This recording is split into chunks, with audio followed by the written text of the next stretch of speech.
Hallo liebe Freunde, ich freue mich, dass ihr auch heute wieder dabei seid. Und ihr wollt wissen, wo ihr diesen idyllischen, lauschigen Ort findet? Na dann bleibt dran, ich wünsche euch viel Spaß beim Anschauen.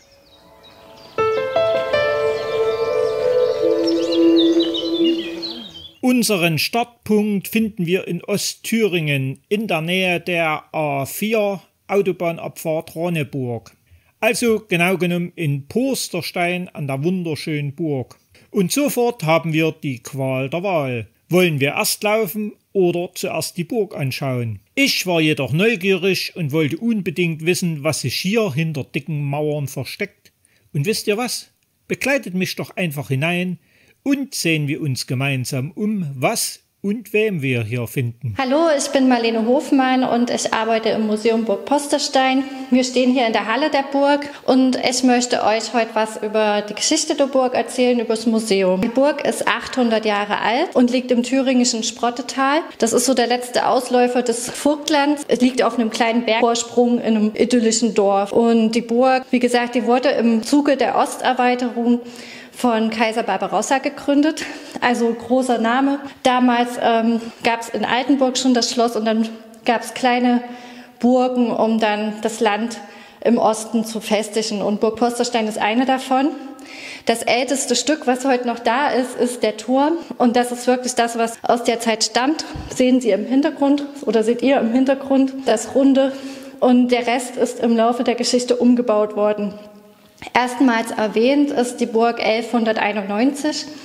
Und zwar gibt es da Urkunden, wo ein Gerhardus von Luboditz erwähnt ist. Und das ist das heutige Nöbdenitz, der Nachbarort. Und das wird im Video auch noch angesprochen. Der Gerhardus von Luboditz hat sich dann einen schönen Bergvorsprung gesucht und hat den Burgstein genannt. Und ganz lange hieß das auch dann Burgstein, wie viele andere Burgen auch, bis eine Familie von Puster die Burg gekauft hat. Und die wurden dann genannt die Pustern vom Stein. Also wenn die einen Brief bekommen haben, dann gingen die an die Pustern vom Stein und daraus ist der Ortsname Posterstein entstanden. Ja, und viele Details aus der Burggeschichte, aber auch aus der regionalen Geschichte erzählen wir hier in unserer Ausstellung. Wir sind das Regionalgeschichtliche Museum für den Landkreis Altenburger Land und das Museum ist vereinsbetrieben. Und wir haben aber noch weitere Schwerpunkte in unserer Ausstellung. Neben der Burggeschichte und der Regionalgeschichte, dann ist das noch die europäische Salongeschichte. Da gehen wir nachher noch hin, weil das Video auch noch ein bisschen das Thema anreißt an einem anderen Ort. Und was ich aber vorher noch sagen will, wir haben auch eine Familienausstellung, die heißt die Kinderburg. Das haben wir seit ein paar Jahren. Ist total beliebt und das sieht man auch so im Hintergrund. Man findet das in der Ausstellung, in der ganz normalen Ausstellung für Erwachsene, eben auch immer eine Kinderebene mit schwarzen Rittern, schwarzen Würfeln, wo wir von Kindern gestellte Fragen beantworten. Und das ist zum Beispiel, was kostete eine Ritterrüstung? Wie schwer war die Ritterrüstung? Man kann hier diesen Helm hochheben, wie schwer war ein Ritterhelm? Und was die Kinder besonders interessiert hat, was bei uns auch die Klassiker immer sind, ist, wie pullerte der Ritter, wenn er die Rüstung schon anhatte, ist absolut der Hit.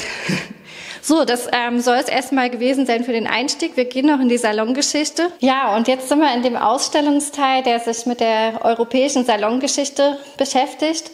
Und ich erkläre euch kurz, warum das Thema hier ist. Und zwar gab es die Herzogin Anna Dorothea von Kurland. Kurland ist ja heute Lettland. War damals eine der reichsten Damen in Europa, weil die ihre kurländische Heimat verlassen mussten, weil der Zar das Land haben wollte sozusagen, aber hat die gut ausgezahlt. Und die haben sich sozusagen Schlösser in ganz Europa gekauft und eins davon war Schloss Löbeschau und Schloss Tannenfeld. Das ist hier 2 Kilometer von Posterstein entfernt. Und weil in den Schlössern heute, in dem einen ist Pflegeheim, das andere steht leer, da kann sozusagen die Geschichte nicht besichtigt werden, haben wir das als regionales Museum hier aufgegriffen und forschen da seit 20 Jahren, über 20 Jahren dazu. Das ist ein ganz spannendes Thema, denn die Herzogin war vernetzt in ganz Europa. Die kannte Metternich und Talleyrand und den König und also die war sozusagen vernetzt und versammelte in Löbeschau Künstler und Politiker, brachte die ins Gespräch. Auch der Hans Wilhelm von Tümmel war dort, der unter der Eiche in Nöbdenitz begraben liegt, worum es im Video noch geht. Und Dichter wie Jean Paul und Goethe, der Zar, der russische Zar war dort. Also es war eine ganz bedeutende Zeit für Löweschau und deswegen ist die Geschichte so spannend. So, ich freue mich, dass ich heute hier dabei sein konnte und vielleicht darf ich euch mal in Posterstein begrüßen. Ich würde mich freuen, wenn ihr vorbeikommt. Tschüss! Beschwingt durch den interessanten Burgbesuch lassen wir diese in unserem Rücken und machen uns auf den Weg. Ihr seht, einen Lutherweg gibt es hier auch. Wir orientieren uns jedoch zunächst am Holzmischelweg, später an der Ausschilderung Nöbdenitz.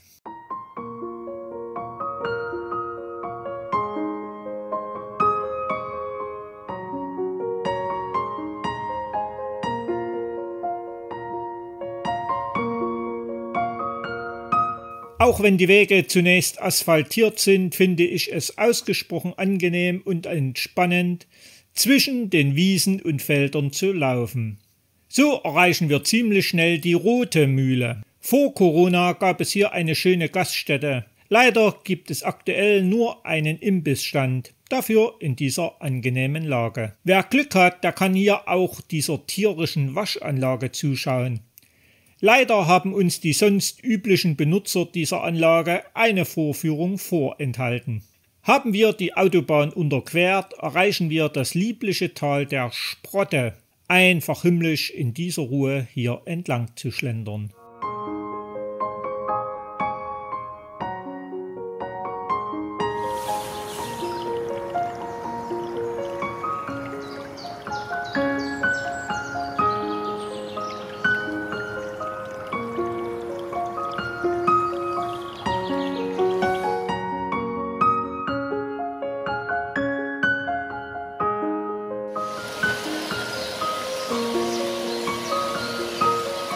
Weit müssen wir nicht gehen, ehe wir diesen ersten Teich erreichen.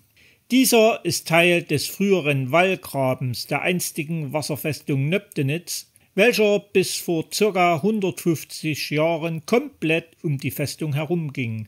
Leider sind nur die beiden Teiche davon übrig geblieben. Wer so eine Anlage im originalen Zustand sehen möchte, der sollte nach Ziegenhain in die Schwalm reisen und kann dort so eine Befestigungsanlage in voller Schönheit bewundern.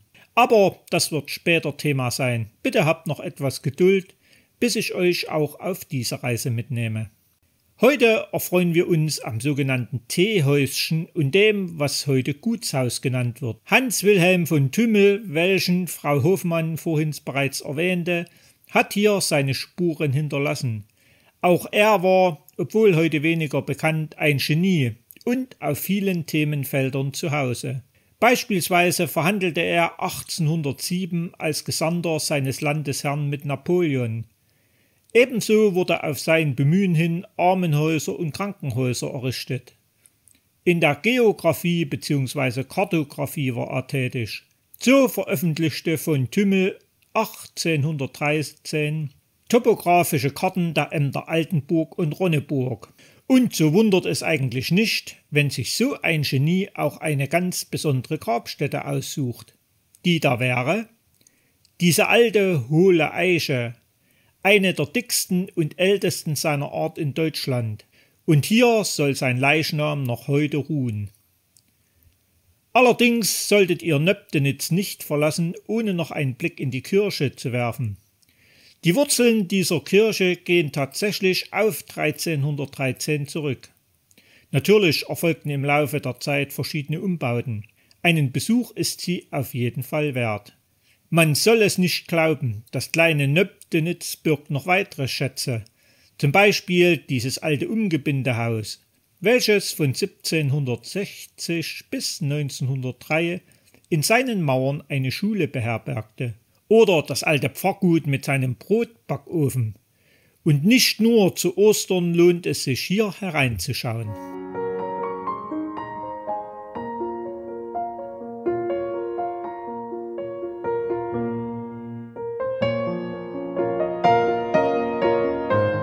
Auf dem Rückweg folgen wir zuerst der Ausschilderung Schmölln. Nach einem kurzen Stück gehen wir dann links hoch Richtung Bahnhof.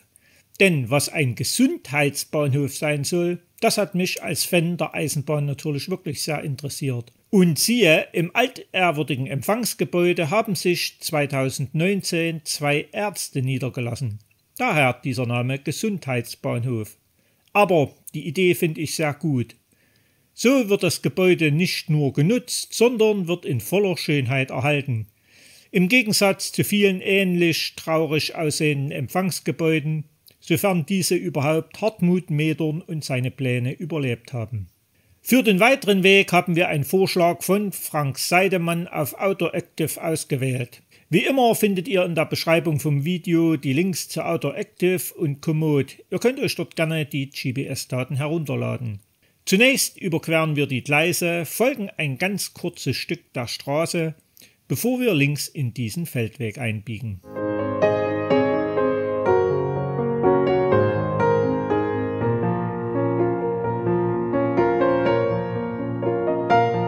Nach einigen 100 Metern erreichen wir diesen kleinen Teich. Wer bisher noch keine Rast oder Picknick gemacht hat, hier ist definitiv ein traumhafter Fleck zum Hinsetzen. Weiter folgen wir dem Feldweg, der zwar immer kleiner und schmaler wird, aber begehbar bleibt, ehe wir auf diesen befestigten Fahrweg stoßen. Oben auf dem Höhenzug angekommen, ist die Versuchung sehr groß, links abzubiegen.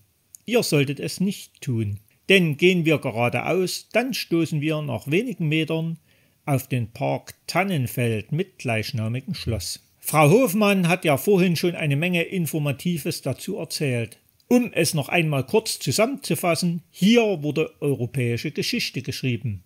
Als Bauherr oder in diesem Fall Baufrau fungierte Herzogin Anna Dorothea von Kurland im Jahr 1815. Welcher wir ja schon auf der Burg Posterstein begegnet sind. Sie errichtete mit dieser Anlage einen Ort des philosophischen und politischen Diskurses, der Musik und Dichtkunst im Geist der Pariser Salons des 18. Jahrhunderts. Goethe hielt sich hier oft auf, Jean-Paul, der in Nöbdenitz in der Eiche begrabene Minister Tümmel war ebenfalls häufig zu Gast und viele andere mehr. Zeitweise weilten bis zu 300 Gäste gleichzeitig am Ort. Der bekannteste war Zar Alexander I. von Russland. Zu späteren Zeiten, die Anlage war 1899 durch Dr. Arthur Tecklenburg in eine anspruchsvolle private Heil- und Pflegeanstalt für Psychiatrie und Neurologie umgewandelt worden, weilte der Schriftsteller Hans Fallada hier, um in dieser herrlichen Anlage Ruhe und Genesung zu finden. Zu DDR-Zeiten wurde die Anlage ähnlich genutzt, als Fachklinik für Neurologie und Psychiatrie. In den 80er Jahren zog schließlich ein Rehabilitationszentrum für Herz-Kreislauf-Erkrankungen in den Komplex ein. Zuletzt ein Altersheim. Seit 2002 stehen schließlich das Schloss und die Häuser fast alle leer und leider, man sieht es inzwischen auch. Doch es scheint Licht am Horizont für diese wundervolle Anlage sichtbar zu sein. 2017 verkaufte der Landkreis Altenburg diese Anlage an eine Investorengruppe, die hier ein Pflegeheim für Demenzkranke aufbauen will.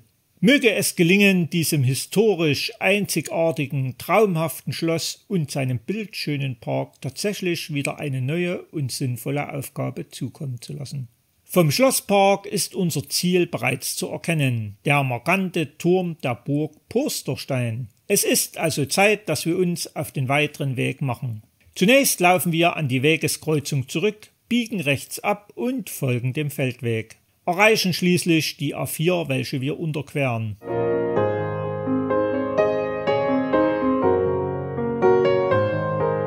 Leider, jetzt kommt ein weniger schöner Teil der ansonsten romantischen Tour. Wir müssen ein Stück parallel zur Autobahn gehen. Aber wer schnell von A nach B mit dem Auto möchte, der muss eben auch beim Wandern akzeptieren, dass es Autobahnen am Wegesrand gibt. Aber wir werden bald erlöst. Erreichen diese schmale Straße, biegen links ab, haben ein kleines Stück, ehe wir die Eisenbahnbrücke unterqueren, und schon sind wir zurück in Posterstein. Posterstein hat aber neben der Burg noch vieles mehr zu bieten. Den Kunst- und Kräuterhof solltet ihr nicht links liegen lassen. Geht hinein und genießt das wunderbare Ambiente. Neben Garten und Blumen werden hier auch viele verschiedene Kurse und Workshops angeboten. Der Tag geht zu Ende, kraxeln wir also wieder hoch zur Burg, vorbei an der interessanten Kirche, welche übrigens einen ganz eigenen Film verdient hätte. Ich hoffe, ihr hattet Spaß an dieser Wanderung durchs stille Sprottetal, welches aber dank Herzogin Anna Dorothea von Kurland auch einmal Mittelpunkt der europäischen Geschichte war.